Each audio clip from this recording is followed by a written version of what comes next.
ఇలా రెండు చేతుల పైకి ఇలా ఇలా ఇలా ఇలా ఇలా ఇలా ఇలా ఇలా ఇలా ఇలా ఇలా ఇలా ఇలా ఇలా ఇలా 14 ఏళ్ళు సీఎం అంటాడు, 3 సార్లు సీఎం అంటాడు. మరి ఈ పెద్ద మనిషి పేరు చెప్తే, ఈ చంద్రబాబు పేరు చెప్తే ఏ పేదకైనా కూడా ఆయన చేసిన ఒక్కటంటే ఒక్క స్కీమ్ అయినా గుర్తుకు వస్తుందా అని అడుగుతా ఉన్నాడు మీ బిడ్డ. ఇలా ఇలా ఇలా ఇలా ఇలా ఇలా ఇలా ఇలా ఇలా ఇలా మీ బిడ్డ ప్రభుత్వం మనసున్న ప్రభుత్వంగా కూడా ఏనాడైనా కూడా ఏం చెప్పింది, ఏం చేసింది అనంటే కులం చూడకుండా, మతం చూడకుండా, ప్రాంతం చూడకుండా, వర్గం చూడకుండా, చివరికి వారు ఏ పార్టీకి ఓటు వేశారు అన్నది కూడా చూడకుండా ఒక కుటుంబం పేదరికాన్ని మాత్రమే మీ బిడ్డ చూశాడు. వారి బ్రతుకులు మార్చాలి అని తపన పడ్డాడు. ఈ 59 నెలల కాలంలో వారి బ్రతుకులు మార్చడం కోసమే మీ బిడ్డ అడుగులు వేశాడు. కానీ చంద్రబాబు రాజకీయం ఊసరు వెళ్ళి రాజకీయం. ఆయన బాగా ముదిరిపోయిన తొండ. ఒక పక్క 4% ముస్లింల రిజర్వేషన్లను రద్దు చేస్తామని శపథం చేసిన బీజేపీ పార్టీతో ఈ చంద్రబాబు జత కడతాడు. మరో పక్క మైనారిటీల ఓట్ల కోసం మైనారిటీలను మోసం చేసేందుకు ఈ చంద్రబాబు డ్రామాలు మొదలెట్టాడు, దొంగ ప్రేమ నటిస్తాడు. కానీ 4% రిజర్వేషన్లను మైనారిటీలకు రద్దు చేస్తామంటా ఉన్న బీజేపీతోనే కొనసాగుతాడట ఈ చంద్రబాబు. మరి ఇంతకన్నా ఊసర వెళ్ళి రాజకీయాలు ఎక్కడైనా ఉంటాయా అని అడుగుతా ఉన్నాడు మీ బిడ్డ. నేను చెప్తా ఉన్నా, 600 అయినా 106 అయినా 4% రిజర్వేషన్లు ఉండి తీరాల్సిందే. ఇది మీ జగన్ మాట, ఇది వైఎస్ఆర్ బిడ్డ మాట. మరి చంద్రబాబు ఇలా మోడీ గారి సమక్షంలో చంద్రబాబు ఇలా మాట్లాడగలుగుతాడా అని అడుగుతా ఉన్నాడు మీ బిడ్డ.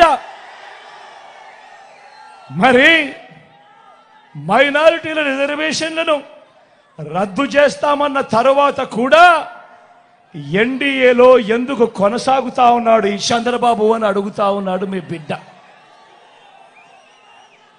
మైనారిటీల మీద మీ బిడ్డది నిజమైన ప్రేమ. ఇదే సందర్భంగా నేను ఒక్క మాట చెప్పాలి. ఇక్కడున్న వేల జనాలకే కాదు, రాష్ట్ర వ్యాప్తంగా ఉన్న జనాలందరికీ కూడా చెప్పాలి. 4% రిజర్వేషన్లు కేవలం మతం ప్రాతిపదికగా ఇచ్చిన రిజర్వేషన్లు కావు. ముస్లింలలో కూడా ఉన్నత వర్గాలకు ఆ రిజర్వేషన్లు వర్తించడం లేదు. పఠాన్లకు వర్తించడం లేదు, సయ్యదులకు వర్తించడం లేదు, మొఘల్స్కు వర్తించడం లేదు. ఇవి కేవలం వెనకబాటు ప్రాతిపదికగా మాత్రమే ఇచ్చినవి. అందరూ గమనించాల్సింది ఏమిటి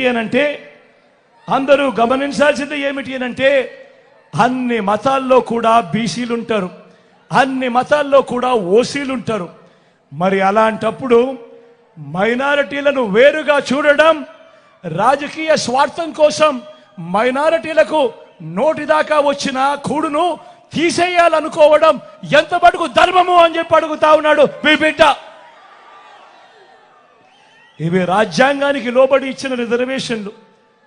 రాజకీయ స్వార్థం కోసం వారి జీవితాలతో ఆడుకోవడం దుర్మార్గం కాడా అని అడుగుతా ఉన్నాడు మీ బిడ్డ.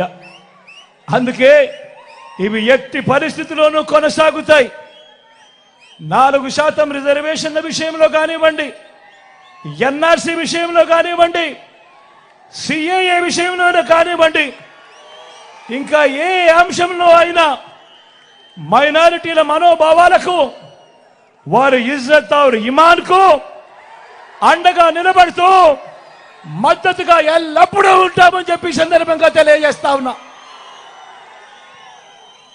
మైనారిటీల పట్ల ప్రేమ చూపుతూ ఒక్క డీబీటీ స్కీములు, ఇళ్ల పట్టాలు, ఇళ్ల నిర్మాణం షాదీ తోఫా వంటివి మాత్రమే కాదు, ఉర్దూను రెండో అధికార భాషగా ప్రకటించడం మొదలు 4 మైనారిటీలను ఎమ్మెల్సీలుగా 4 ఎమ్మెల్యేలను గెలిపించుకోవడమే కాకుండా 5 ఏళ్ళు నా పక్కనే నా మైనారిటీ సోదరుని ఉప ముఖ్యమంత్రిగా నా పక్కనే పెట్టుకున్నా. నా మైనారిటీ సోదరిని శాసన మండలి ఉపాధ్యక్షురాలిగా మైనారిటీ సప్లాన్ బిల్లును తేవడం మొదలు ఇలా ప్రతి సందర్భంలోనూ మైనారిటీలకు సముచిత స్థానం ఇచ్చుకుంటూ వచ్చింది కేవలం ఈ 59 నెలల కాలంలోనే అని చెప్పడానికి మీ బిడ్డగా గర్వపడతా ఉన్నానని ఈ సందర్భంగా తెలియజేస్తా ఉన్నా.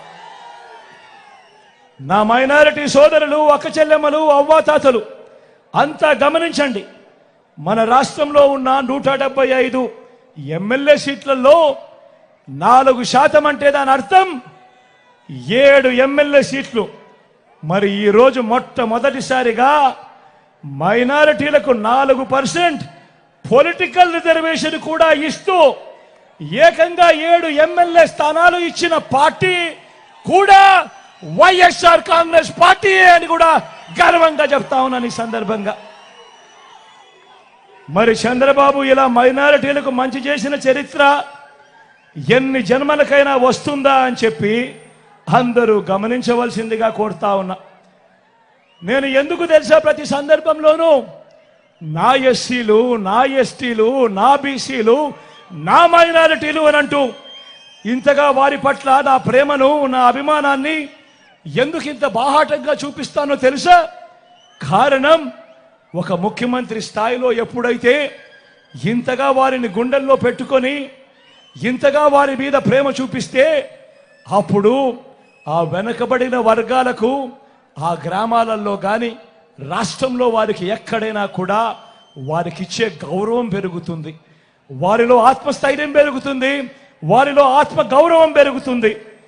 ఇవి జరగాలి అనంటే ముఖ్యమంత్రి స్థాయిలో ఉన్న వ్యక్తి ప్రతి సందర్భంలోనూ కూడా నా నా నా నా అంటూ వారిపై ఆప్యాయత చూపిస్తేనే అది జరుగుతుంది. మరో వంక చంద్రబాబును చూడండి. ఇలాంటి ప్రేమ, ఇలాంటి న్యాయం కథ దేవుడెరుగు. చంద్రబాబు అధికారంలోకి వచ్చాక చంద్రబాబు అబద్ధాలు, మోసాలు ఎలా ఉంటాయో ఒక్కసారి చూపిస్తాను, మీరే చూడండి. ఇది గుర్తుందా అన్నా? ఇది గుర్తుందా తమ్ముడు? ఇది గుర్తుందా? 2014లో ఎన్నికల వేళ ఇదే చంద్రబాబు స్వయంగా సంతకం పెట్టి మీ ప్రతి ఇంటికి పంపించాడు చంద్రబాబు. ఇదే ముగ్గురితో కూటమిగా ఏర్పడి ఇదే ముగ్గురి ఫోటోలు పెట్టి ప్రతి ఇంటికి పంపించాడు. నేను అడుగుతా ఉన్నా, స్వయంగా చంద్రబాబు సంతకం పెట్టి 2014లో మీ ప్రతి ఇంటికి పంపించిన ఈ పాంఫ్లెట్లో చెప్పిన ఈ అంశాలను 2014 నుంచి 19 దాకా ఆయన ముఖ్యమంత్రిగా ఉన్నాడు. ఇందులో చెప్పినవి ఏ ఒక్కటైనా కూడా జరిగాయా అని అడుగుతా ఉన్నాడు మీ బిడ్డ. మిమ్మల్ని అడుగుతాను, మీరే చెప్పండి అని అడుగుతా ఉన్నా. రైతు రుణమాఫీ పై మొదటి సంతకం చేస్తానన్నాడు పెద్ద మనిషి చంద్రబాబు. మరి 87,612 కోట్ల రూపాయలు వ్యవసాయ రుణాల మాఫీ జరిగిందా అని అడుగుతా ఉన్నాడు మీ బిడ్డ. 2 చేతులు పైకెత్తాలి. ఇలా ఇలా ఇలా ఇలా ఇలా ఇలా ఇలా ఇలా ఇలా. రెండోది, పొదుపు సంఘాల రుణాలన్నీ రద్దు చేస్తానన్నాడు. నేను అడుగుతా ఉన్నా, 11,205 కోట్ల రూపాయలు డ్వాక్రా అక్క చెల్లెమ్మల రుణాల మాఫీ. ఇందులో కనీసం 1 రూపాయి అయినా మాఫీ చేశాడా అని అడుగుతా ఉన్నాడు మీ బిడ్డ. ఇలా ఇలా ఇలా ఇలా ఇలా ఇలా ఇలా ఇలా. మూడో హామీ చంద్రబాబు చెప్పింది, ఆడబిడ్డ పుడితే మహాలక్ష్మి పథకం కింద 25,000 రూపాయలు మీ బ్యాంకుల్లో వేస్తామన్నాడు. నేను అడుగుతా